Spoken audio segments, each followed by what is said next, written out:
రోమపత్రిక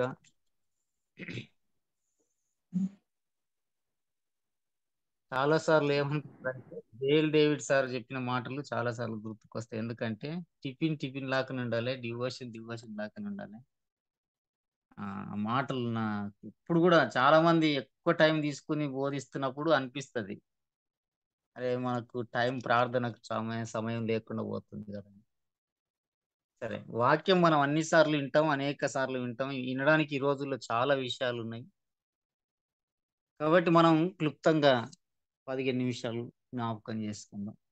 రోమపత్రిక 2వ అధ్యాయం 24వ వచనములో వ్రాయబడిన ప్రకారము మిమ్మును బట్టియే గదా దేవుని నామము అన్య జనుల మధ్యను దూషింపబడుచున్నది అని జ్ఞాపకం చేస్తున్నాడు. ఈరోజు దేవుని నామమును దూషింపబడటానికి గల కారణాలు నేను జ్ఞాపకం చేస్తాను. ఈరోజు దేవుని బిడ్డలుగా పిలువబడుతున్నటువంటి అనేక మంది విశ్వాసులుగా ఉన్నటువంటి వాళ్ళు, దేవుని మందిరానికి చక్కగా వెళుతున్నటువంటి వారందరిని బట్టి గూడా మరి ఈ రోజుల్లో చాలా సార్లు చూస్తే, చాలా సంఘాల్లో గమనిస్తే దేవుని నామము దూషింపబడుచున్నది. ఇంకొక రకంగా జ్ఞాపకం చేసుకుంటే సంఘములలో ఆహ్, ఆత్మీయమైనటువంటి జీవితము లేదు. సంఘములు ఎదగడం లేదు, అభివృద్ధి చెందడం లేదు.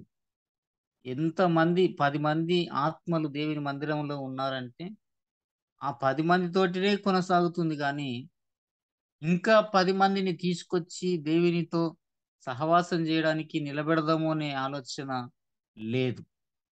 ఈ 10 మందే స్థిరముగా లేనప్పుడు, ఈ 10 మందే శాశ్వతమైనటువంటి ఆత్మీయమైన జీవితము జీవించలేనప్పుడు, ఈ 10 మందే చక్కటి ప్రవర్తన కలిగి జీవించలేనప్పుడు, ఇంకా లోకములో, సమాజంలో మరి వారి తోటి బంధువులు గాని, మరి ఇరుగు పొరుగు వారు గాని, ఎవరైనా గాని వారి ప్రవర్తనను బట్టి, వారి మాటలను బట్టి, వారి క్రియలను బట్టి మార్పు చెందలేక, దేవుని సన్నిధికి రాలేక, సంఘము ఎదగలేకపోతున్నదని కారణము దానికేంటిదంటే, ఇలాంటి వారిని బట్టి దేవుని నామము దూషింపబడుచున్నది. ఎలాంటి వారంటే, బయట దేవుని మందిరంలో ఉన్నప్పుడు మాత్రమే మంచి విశ్వాసులుగా, మరి ఆత్మీయంగా ఎదుగుతున్నటువంటి వారుగా కనబడతారు.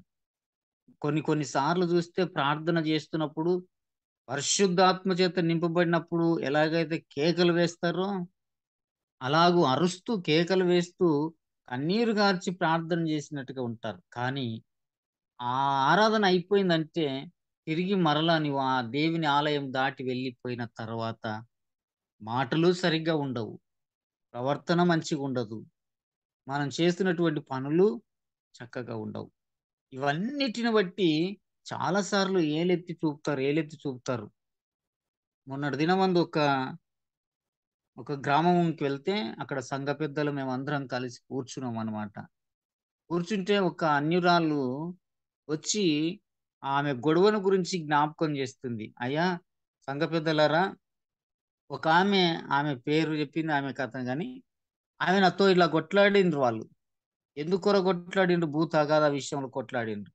కొట్లాడుతున్నప్పుడు ఆమె అన్యురాలైనటువంటి ఆమె ఏమంటదంటే, మళ్ళా క్రైస్తవులు, దేవుని బిడ్డలంటరు, చర్చికి వెళ్తారు, ఇలాంటి మాటలు మాట్లాడతారు, ఇంత మోసం చేస్తారు, ఇంత అన్యాయం చేస్తారు అని ఆమె ఏలెత్తి చూపి నిందిస్తుంది, అవమానపరుస్తుంది. అక్కడ ఎవరొస్తున్నారంటే దేవుడిని నమ్ముకున్నారు మళ్ళా.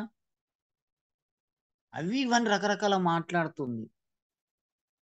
నేను నిజంగా చెప్తున్నాను. నాకు చాలా కోపమొస్తుంది. అరే! ఇలాంటి వాళ్ళని బట్టే కదా మనకున్నటువంటి ప్రవర్తన బట్టి, మన జీవితాన్ని బట్టే కదా ఇదిగో దేవుని నామం దూషింపబడుతుంది.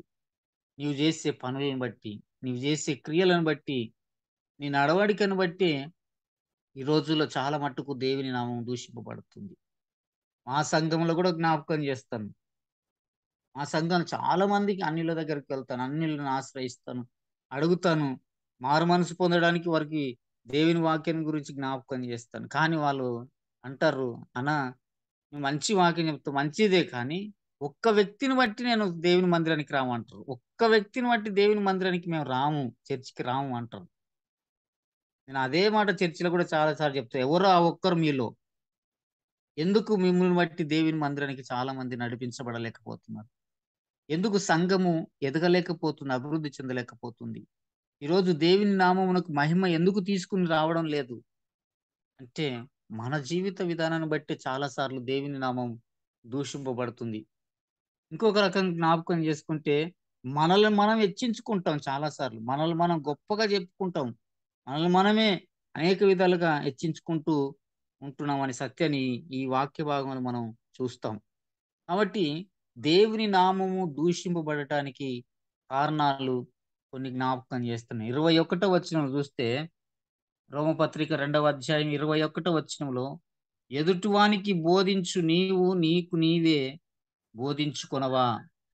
దొంగిల వద్దని ప్రకటించు నీవు దొంగిలదవా అని జ్ఞాపకం చేస్తున్నాడు. చాలా సార్లు బోధలు చాలా చక్కగా ఉన్నాయి. అనేకులం గాని, సేవకులు గాని, విశ్వాసులు గాని, ఈరోజు చాలామంది దేవుని వాక్యాన్ని బోధించడానికి బయలుదేరినారు. బోధిస్తున్నారు. చాలా చక్కగా బోధించగలుగుతున్నారు. కానీ బోధ ఉంది గానీ, బోధకు తగినటువంటి క్రియలు లేవు. చాలా మట్టుకు అలాగే కనబడుతున్నాయి. ఇక్కడ అదే మాట రాస్తాడు. ఎదుటివానికి బోధిస్తాం. ఎదుటివానికి అన్నీ చెప్తాం. నీవియ్యి. దేవుడు నీకిస్తాడంటాడు గానీ నీవియ్యవు. నిన్ను వలె నీ పొరుగువానిని నువ్వు ప్రేమించుమని చెప్తాం. కానీ నీవు ప్రేమించడానికి నేర్చుకోవు. ఎదుటివారి జీవితంలో మేలుకరంగా నీవు నిలిచి ఉండాలని చెప్తాము. కానీ మనం నిలిచి ఉండం. ఎదుటివానికి ఆపదొచ్చినప్పుడు, అయ్యో! కష్ట సమయంలో వారికి సహాయం చేద్దాం అని దేవుని వాక్యం చెప్తుంది. బీదలను కనికరించువాడు మరి యెహోవాకు అప్పిచ్చువాడని వాక్యం సెలవిస్తుంది గదా! మరి అలాగ మనం గూడా వాళ్ళను కనికరించి సహాయం చేద్దామని చెప్తా వాక్యం. వాక్య రిఫరెన్స్ చూపిస్తాం కానీ, మనం చెయ్యం. బోధ ఉంది. మనలో అన్నీ చెప్పగలుగుతాం గానీ, దానికి తగినటువంటి బ్రతుకనేది మన జీవితంలో లేకపోతుంది. దానికి తగినటువంటి జీవిత విధానం మనలో లేకపోతుంది. కాబట్టి ఎదుటివానికి బోధిస్తున్నటువంటి మనము, మనకు మనం బోధించుకోవాలని దేవుని వాక్యం సెలవిస్తుంది. 21 వచనంలో. మనల్ని మనం బోధించుకోవాలి. మనల్ని మనం హెచ్చరించుకోవాలి. మనల్ని మనం సరిజేసుకోవాలి. నేను ఈ బోధ చేస్తున్నాను గదా! ఈ బోధకు తగ్గట్టుగా నా జీవితం, నా బ్రతుకుందా? ఈ బోధకు తగినటువంటి జీవిత విధానం నాలో ఉందా? లేదా అనేది ఒక్కసారి పరీక్షించుకొని, నిన్ను నీవు హెచ్చరించుకొని, నీకు నీవు బోధించుకుని, తర్వాత ఇతరులకు బోధ చేసినప్పుడు, అప్పుడు దేవుని నామము మహిమపరచబడతది. దేవుని నామం ఘనపరచబడుతది. అరె! నిజంగానే కదా! ఆ చెప్పుతున్నటువంటి వ్యక్తి ఆ పనులు చేస్తున్నాడు కాబట్టే అతను మనకు చెబుతున్నాడు. అతను ఆశీర్వదించబడుతున్నాడు. అతని వలె మనము గూడా ఆశీర్వదించబడదాం. అతని వలె మనం గూడా దీవించబడదామని ఆలోచన చేస్తారు. కాబట్టి దేవుని వాక్యాన్ని బట్టి జ్ఞాపకం చేస్తున్నాను. ఈరోజు బోధ అనేకమైన బోధలు చెప్తాం, బోధిస్తున్నాం గానీ, బ్రతుకనేది సరిగ్గా లేదు. అలాంటప్పుడు దేవుని నామము దూషింపబడుతున్నదని జ్ఞాపకం చేస్తున్నాం. నువ్వు చెప్పేదొకటి, చేసేదొకటి అనే మాటను మాట్లాడతాడు చాలా సార్లు. అయ్యా! నువ్వు జీవించే జీవిత విధానం వేరు. దేవుడు నీకు బోధించింది వేరు. అది మన జీవితంలో నెరవేరలేకపోతుంది. కాబట్టి దేవుని వాక్యాన్ని బట్టి జ్ఞాపకం చేసుకుందాం. బోధ అనేది దేవుని మాటలనేటివి ఉన్నాయి గానీ, మరి బోధిస్తున్నాం గానీ, బ్రతుకనేటిది మన జీవితంలో సరిగ్గా లేదు అనే సత్యాన్ని బట్టి దేవుని నామం దూషింపబడుతుందనే సత్యం మొదట జ్ఞాపకం చేస్తున్నాను. రెండవది 23 వచనం చూస్తే, 23 వచనంలో ధర్మశాస్త్రమందు అతిశయించు నీవు ధర్మశాస్త్రము మీరుట వలన దేవుని అవమానపరచెదవా అని జ్ఞాపకం చేస్తున్నాడు. రెండోది మనకి దేవుని పరిశుద్ధ గ్రంథములో చాలా చక్కటి వాక్యాలున్నాయి. బలపరిచే వాక్యాలున్నాయి. తప్పు చేస్తున్నప్పుడు సరిజేసే వాక్యముంది. ఆ! మరి ఖండించే వాక్యాలున్నాయి. మరి ఆదరణ ఇచ్చే వాక్యాలున్నాయి. ఓదార్పునిచ్చే వాక్యములున్నాయి. ధైర్యపరిచే వాక్యం ఉంది. బైబిల్ గ్రంథంలో అన్ని విధాలుగా, అన్ని రకాలుగానటువంటి వాక్య సత్యములు మన కొరకు దేవుడు ఉంచాడు. అయితే వాక్యం ఉంది గానీ, క్రమం అనేది మన జీవితంలో కనబడకపోతుంది. క్రమం అనేది గూడా లేదు మన జీవితంలో. సరైనటువంటి క్రమము లేనప్పుడు, క్రియలు లేనప్పుడు మన జీవితంలో మరి దేవుని నామానికి అవమానకరమైనటువంటి జీవితం జీవిస్తాం. వాక్యం ఎంతో పరిశుద్ధమైనది. మరి దేవుని నమ్మినటువంటి బిడ్డలు పరిశుద్ధులు. ఆత్మీయంగా ఎదుగుతున్నటువంటి వాళ్ళ జీవితంలో కనబడవలసిన లక్షణాలు ఇవి కాదు. వాక్యం ఉండి క్రమం ఉండాలి.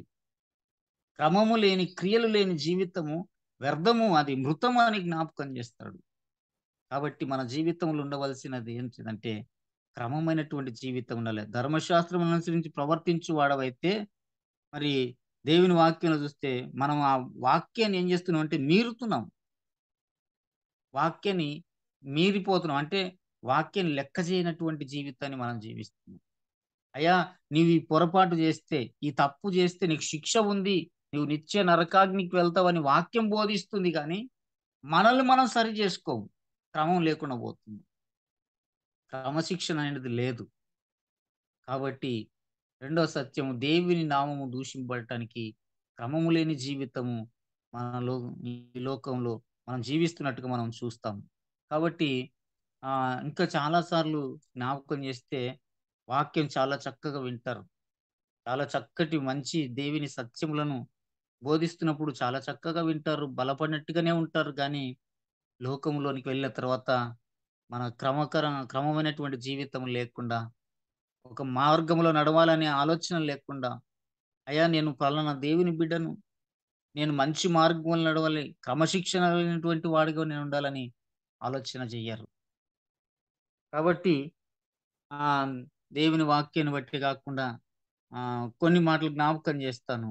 నేను 99వ సంవత్సరంలో శంషాబాద్ బైబిల్ ట్రైనింగ్‌కి వెళ్ళినప్పుడు ఆ సంవత్సరం అంతా గూడా నాకంటే పల్లెటూరు వాతావరణం కాబట్టి అంత మరి స్టైల్ గాని, మంచి డ్రెస్సింగ్ గాని అవి ఇవి ఏవి గూడా లేవు. చిన్నప్పుడే మా డ్యాడీ చనిపోయిండు.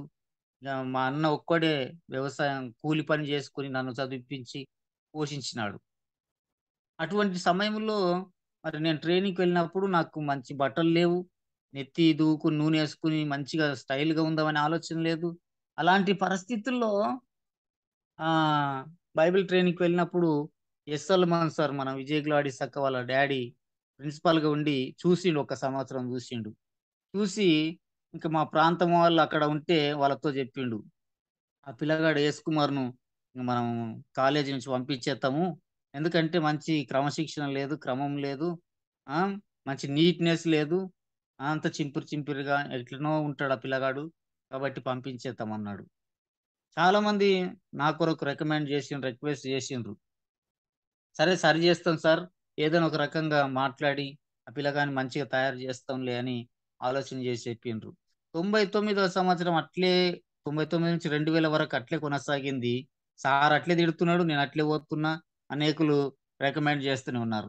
2000 సంవత్సరం దాటిన తర్వాత నా నా ప్రవర్తన గాని, నా నడవడిక గాని, నాకున్నటువంటి స్టైల్ గాని, నా బట్టలు డ్రెస్సింగ్ గాని అన్నీ గూడా మార్పు చెందినాయి. అన్నీ మార్చుకున్నాను. తర్వాత తనకు ఎంత మిత్రుడినంటే ఒక కుటుంబంలో ఒక సభ్యుడిగా, ఒక కుమారుడిగా నన్ను చూసుకున్నాడాయన. ఈరోజు ఆయన లేడు గానీ ఆహ్, ఒక కొడుకుగా ప్రతిదానికి ఉదయం లేస్తే రాత్రి వరకు గూడా తన వెంట తీసుకొని వెళ్లి, తన సొంత పనిలో నన్ను తోలుకొని పోయి, డబ్బులిచ్చి బ్యాంక్‌లో పెట్టిరప్పు అని జెప్పి, మరి అనేకమైన పనులు నాకు అప్పగించినాడు. బాధ్యత ఇచ్చినాడు. చివరికి 2002వ సంవత్సరమున బైబిల్ స్కూల్‌కు చైర్మన్‌గా జేసిండు. నీవే అంతా చూసుకో. స్టూడెంట్స్ అందరిని గూడా సరి జేయాలి అట్లా అని. ఎందుకు జ్ఞాపకం చేస్తున్నంటే, మనం వాక్యము వింటున్నాం. చాలా చక్కటి సత్యాలు వింటున్నాం. గొప్ప గొప్ప దైవజనులు వాక్యాన్ని బోధిస్తున్నారు గానీ, క్రమము లేని జీవితంగా ఉంటున్నాం మనం. ఎన్ని విన్నా, ఎన్ని హెచ్చరికలు చేసినా, మన జీవితంలో క్రమము లేని బ్రతుకయిపోతుంది. ఇది అందును బట్టే దేవుని వాక్యం మనల్ని బట్టి దూషింపబడుతుందనే సత్యాన్ని జ్ఞాపకం చేస్తున్నాను. మూడోది జ్ఞాపకం చేస్తాను. మొదటి కొరింథీయులకు రాసినటువంటి పత్రిక మూడవ అధ్యాయం, మొదటి కొరింథీయులకు రాసిన పత్రిక మూడవ అధ్యాయము 16వ వచనంలో చూస్తే, మొదటి కొరింథీయులకు రాసిన పత్రిక మూడవ అధ్యాయం 16వ వచనంలో మీరు దేవుని ఆలయమై ఉన్నారనియు, దేవుని ఆత్మ మీలో నివసించుచున్నాడనియు మీరెరగరా? అని జ్ఞాపకం చేస్తున్నాడు. మూడో విషయం ఏందంటే, ఆత్మ మనలో ఉంది గానీ, ఆధ్యాత్మికమైనటువంటి జీవిత విధానం లేదు. మనం ఎన్ని సార్లు అంటే చాలా సార్లు ఆ దేవుని ఆలయమై ఉన్నవారని తెలుసు. దేవుని వాక్యం వింటున్నాం. దేవుని ఆత్మ మనలో నివసం చేస్తున్నాడని తెలుసు. అన్నీ వింటాం, అన్నీ గ్రహిస్తాం. కానీ మరలా మన జీవితం ఎలాగుంటదంటే చాలా మంది చూడండి సంఘ పెద్దలుగా పిలువబడుతున్నటువంటి నాయకులు అంటే సిటీలో ఉండకపోవచ్చేమో గానీ, పల్లెటూరు ప్రాంతంలో చాలా సార్లు చూస్తాను. దినమందు ఉంద్యాల అనే ప్రాంతానికి నేను వెళ్ళినాను. వెళ్తే ఇద్దరు వాళ్ళు సంఘ పెద్దలే. ఇద్దరు సంఘ పెద్దలే. ఒక ఒకాయన స్పాన్సర్ చేస్తామంటే సహాయం కొరకొచ్చిండ్రు కానీ, అప్పటికి వారి జీవితం ఎలాగుందంటే ఫుల్లు తాగేసిండ్రు డ్రింకు. తాగి ఎదురుగా ఇట్లా కనబడిన "అన్న నమస్తే అన్న, ప్రైజ్ లార్డ్ అన్న" అని నేను ఎదురుంగా వెళ్తుంటే, వాళ్ళు పక్కకు వెళ్తున్నారు. ఎందుకు వాళ్ళు పక్కకు వెళ్తున్నారని నేను వాళ్ళని వెంటాడుతున్నాను. తీరా చూస్తే వారు మత్తులై ఉన్నారు. చాలామంది బీడీలు తాగేవాళ్ళున్నారు. సంఘ పెద్దలుగా పిలువబడతారు. చాలామంది జీవితంలో త్రాగుడు అలవాటుంది. చాలామంది జీవితంలో మరి వ్యభిచారం ఉంది. ఇలాంటి మరి సంఘ పెద్దలుగా పిలువబడుతున్నటువంటి వాళ్ళున్నారు. నాయకులు అలాగున్నారు సంఘములలో. అందుకే దేవుని ఆత్మ మనలో ఉంది గానీ, ఏం చేస్తున్నామంటే ఆధ్యాత్మికమైనటువంటి జీవితంలో మనం ఎదగలేకపోతున్నాం. మీరు దేవుని ఆలయమై ఉన్నారనియు, దేవుని ఆత్మ మీలో నివసించుచున్నదని మనం ఎరగలేక ఏమైతుందంటే, దేవుని ఆలయమైనటువంటి మన హృదయంను పాడు చేస్తున్నాం. చెడు అలవాట్ల చేత, వ్యసనాల చేత అనేకమైనటువంటి వాటిని మార్పు లేనటువంటి జీవితం. ఎవరైనను దేవుని ఆలయమును పాడు చేస్తే, దేవుడు మిమ్ములను పాడు చేస్తానని జ్ఞాపకం చేసినాడు. కాబట్టి 17వ వచనం అంటాడు, దేవుని ఆలయము పరిశుద్ధమై ఉన్నది. మీరు ఆలయమై ఉన్నారు. దేవుని ఆలయము పరిశుద్ధమైనది. మరి మన హృదయము పరిశుద్ధంగా లేదు ఈ రోజుల్లో. హృదయము సరి చేసుకోలేకపోతున్నాం. అందుకే దేవుని వాక్యంలో అంటాడు, నా కుమారుడా నీ హృదయం నాకిమ్ము. నీ ధనం నాకొద్దు మొదట. నీ బంగారం నాకొద్దు. నీకున్న సమస్తము ఆస్తిపాస్తులు నాకేమి అక్కర్లేదు, అవసరం లేదు. కానీ నీ హృదయం నాకు గావాలి అన్నాడు. దేవుడు కోరుకున్నది మనలందరి నుంచి ఒకటే ఒకటి మనకున్న సంపద కోరడం లేదు గానీ, హృదయము నాకిమ్మని దేవుడు ఆశపడుతున్నట్టుగా మనం చూస్తున్నాం. ఆత్మ ఉంది గానీ, ఆధ్యాత్మికమైనటువంటి జీవితము మనలో లేదనే సత్యాన్ని జ్ఞాపకం చేస్తున్నాను. చివరిగా ఇంకొక మాటను జ్ఞాపకం చేసి నేను ముగిస్తున్నానింకా. మొదట మత్తయి సువార్త 23, 28 వచనం చూద్దాం. మత్తయి సువార్త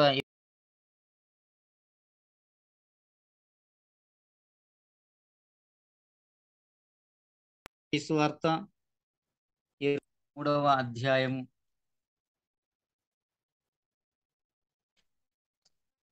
23వ అధ్యాయం 28వ వచనంలో ఈ విధంగా జ్ఞాపకం చేస్తున్నాడు.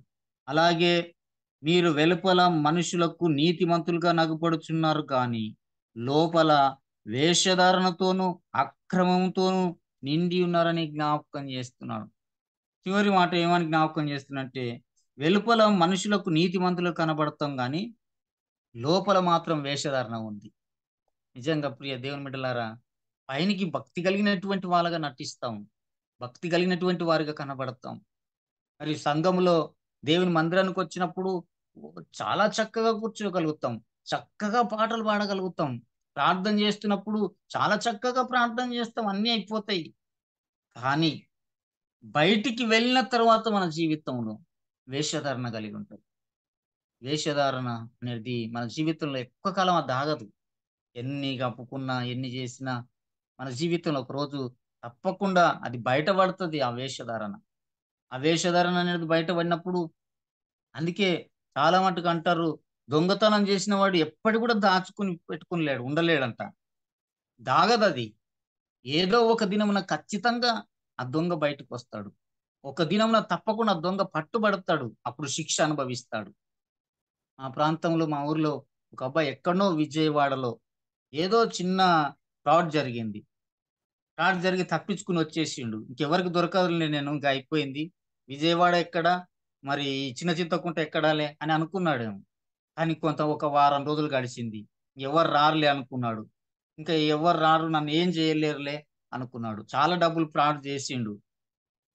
తిరిగి వాళ్ళ ఇన్ఫర్మేషన్ బట్టి, వాళ్ళు చేసినటువంటి ప్లాన్‌ను బట్టి పోలీసోళ్ళు సరాసరిగా ఒకరోజు సాయంకాలం 7 గంటలకు కరెక్ట్ ఆ ఇంటికి వచ్చి ఆ అబ్బాయిని పట్టుకుని వెళ్ళిపోయింది. ఏదో ఒక దినం ఖచ్చితంగా బయటపడతాడు దొంగ. ఏదో ఒక దినం తప్పకుండా పట్టుబడతాడు. కాబట్టి ఈ రోజుల్లో మన జీవితంలో ఎలాగుందంటే, నీతిమంతులము క్రైస్తవులం అని పిలబడతాం కానీ, వేషధారణ నటించే స్వభావం మనలో కనబడుతుంది. ఇందుని బట్టే దేవుని నామం దూషింపబడుతుంది. దేవుని నామానికి అవమానం మనం సరిగ్గా లేక, మన జీవిత విధానం సరిగ్గా లేక, మన ప్రవర్తన, మన క్రియలు, మన నోటి మాటలు సరిగ్గా లేక, దేవుని నామం దూషిస్తున్నాం. దేవుని నామం దూషింపబడుతుంది. కాబట్టి దానికి ఒక్క ఉదాహరణ జ్ఞాపకం చేసి ముగిస్తాను. పేతురు దేవునితో కలిసి ఉన్నటువంటి వాడు. దేవునితో నడిచినాడు. దేవుడు పిలిచినప్పుడు, అయ్యో! దేవుడి మాటలు బట్టి నిన్ను మనుషులను బట్టి జాలన చేస్తానంటే, మనుషులను బట్టి జాలన చేస్తాడని చెప్పి యేసు ప్రభువుని వెంబడించినాడు. చాలా గొప్ప శిష్యుడు. మంచివాడుగా ఉన్నాడు. కానీ చివరికి యేసు ప్రభు అప్పగించబడిన తర్వాత ఆయన అంటాడు చాలా సార్లు, నేను ఆయనని ఎరగను అంటాడు. ఆయనెవరో నాకు తెలియదంటాడు. ఒక చిన్న బిడ్డ అడిగితే, "నీవు యేసుతో కూడా ఉన్నవాడవు గదా!" అంటే, ఆయనెవరో నాకు తెలియదు. చూడండి ప్రియ దేవుని బిడ్డలారా, ఈ రోజుల్లో గూడా సర్టిఫికేట్స్ విషయంలో గాని, ఆహ్, ఏదైనా గాని రాజకీయ పరంగా ఏదైనా వచ్చినప్పుడు మనం ఏం జేస్తామంటే, నేను ఎస్సీ, నేను ఎస్సీ, నేను మాదిగ, నేను క్రిస్టియన్ గాదు అని చెప్పుకునే వాళ్ళు చాలా మందున్నారు. సంఘంలో ఒక ఆమె ఉంది. వాళ్ళ భర్త అలాగే ఎలక్షన్ టైమ్‌లో సర్పంచ్ పదవి కొరకు నిలబడదామంటే, "మీరు చర్చికి మీ భార్య, మీ పిల్లలు చర్చికి కాబట్టి, మీరు క్రిస్టియన్" అంటే, "కాదు కాదయ్యా" అని చెప్పి అందరూ చర్చికి బందయ్యి, అందరూ బొట్లు పెట్టుకొని సర్పంచ్ పదవికి మరి పోటీ చేసిండ్రు. కానీ చిత్తుగా ఓడిపోయిండ్రు. ఎవ్వరు కూడా ఓటేయలేదు గానీ ఓడిపోయిండ్రు. ఈరోజు ఇప్పటి వరకు గూడా ఆ సర్పంచ్ ఎలక్షన్ దాటి 5 సంవత్సరములు అయిపోయింది గానీ, ఇప్పటికి వాళ్ళు చర్చికి రావడం లేదు. వాళ్ళ జీవితంలో కానుకలు పంపిస్తారు మళ్ళా చర్చికి. నేను చెప్తాను, ఎవరైతే ఆ కానుక తీసుకొస్తారో, "ఎందుకమ్మా దేవుడు బిచ్చగాడా? దేవునికి డబ్బులు లేవా? ఎందుకు డబ్బులు పంపిస్తారు? ముందు నీ జీవితం సమర్పించుకో దేవునికి." ఇలాంటి వారిని బట్టి చాలా సార్లు మనం ఏం చేస్తున్నామంటే, అన్య జనుల మధ్యల మన క్రియలను బట్టి, మన ప్రవర్తనను బట్టి దేవుని నామం దూషింపబడుతుంది అనే సత్యాన్ని జ్ఞాపకం చేస్తున్నాను. ఒకవేళ అలాంటి జీవిత విధానం మనలో ఒకవేళ ఉంటే, మనల్ని మనం సరిజేసుకొని ప్రభు సన్నిధికి సమర్పించుకొని, దేవుని బిడ్డలుగా ఆత్మీయంగా నిజమైనటువంటి క్రియలు కలిగిన జీవితాన్ని, భక్తిని జీవించి దేవునికి ఘనత, మహిమ తెచ్చుదలుగా జీవించాలని కోరుతూ దేవుడి మాటలు దీవించి ఆశీర్వదించును గాక.